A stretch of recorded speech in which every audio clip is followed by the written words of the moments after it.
Hello and welcome to another episode of Beer Man's Noble Beer Reviews. Today I have another beer from Cinderlands Brewing Company out of Pittsburgh, Pennsylvania. I don't know if you can see right there. It's called Hide in the Herd Type 2.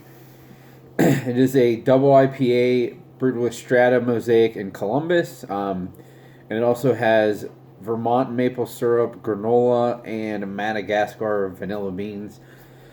Which probably means this is going to be weird, but I don't know. I haven't had this before. It is 9.8 ABV, so it's, a lot of breweries would actually call that a triple IPA now.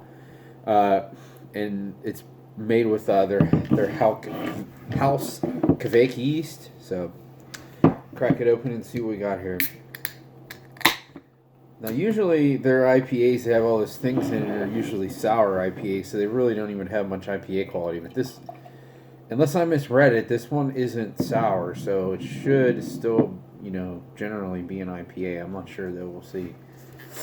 I do like that label, though. It's pretty cool. I don't know if you see there, so there's all these different horses, and then I guess that's what hiding in the herd is. There's a leopard right there, or a cheetah.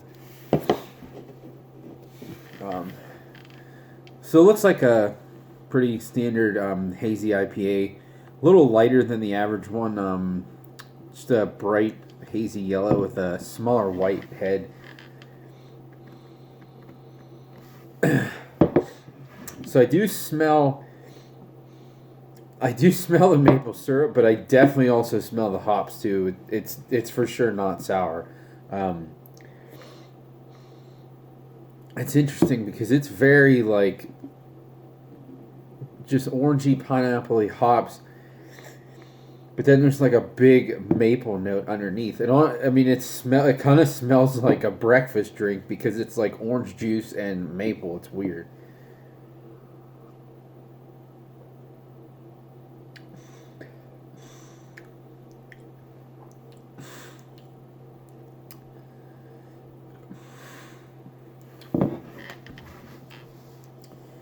Man, that's weird. Huh.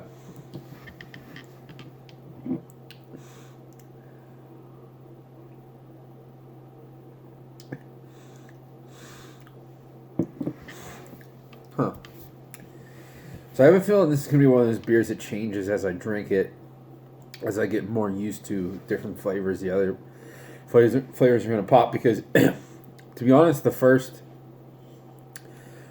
swallow was pretty much all maple syrup. The good thing is it's not like artificial tasting. It definitely tastes like real maple syrup, but it is a lot of maple syrup. There is a little bit of underlying green and grassy hop character, but it was definitely all maple.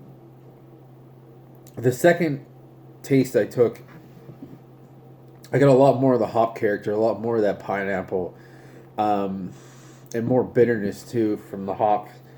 So I'm guessing the more I drink this, my palate will become a little more muted to this.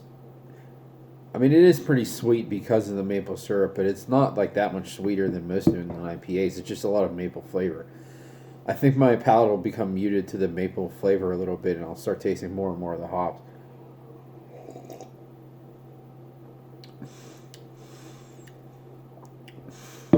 Yeah, that's definitely the case, because I feel like that taste was even less maple. I guess I get a little bit of vanilla, but it's almost more something I would associate with being lactose, other than actual vanilla flavor. The maple, as far as the added flavors, is definitely the big driver here.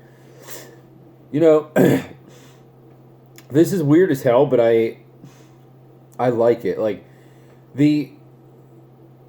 I'm all for experimentation as long as everything, as long as it's a well-made beer and you use quality ingredients. That's fine. I generally don't like the stuff that's either overly just way too sweet where it just tastes like a candy bar, or the base is basically a shitty base beer and they're putting stuff in it to cover that up. And that's not the case with this at all. I mean, it's a pretty good IPA underneath because you get a lot of that really nice fresh hop flavor. I mean, if this was like a bad IPA and then it had that maple syrup, it would probably be just absolutely disgusting. I will say there was no way that I would guess this is other than maybe because how it is kind of viscous. I'm assuming that's also because of the residual sugars in the maple syrup. But I get no alcohol flavor, which obviously there's so much in here to cover that up. But I mean, I'm not getting like any alcohol burn in the throat either. You know, even though it is like really bold and flavorful, it's actually pretty easy to drink.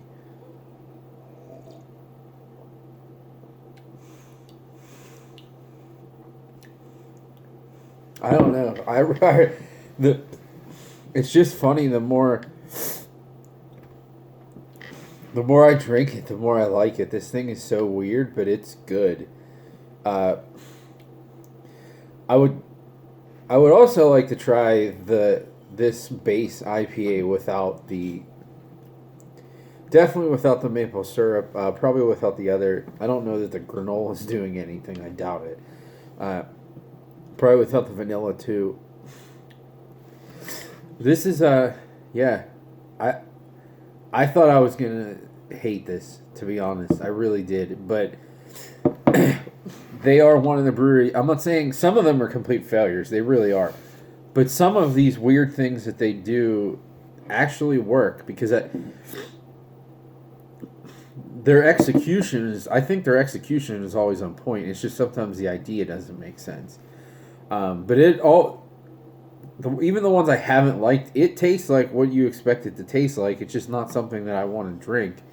So I mean, their execution is almost always on point. It's just sometimes it doesn't work. But the flavors you expect to be there are there.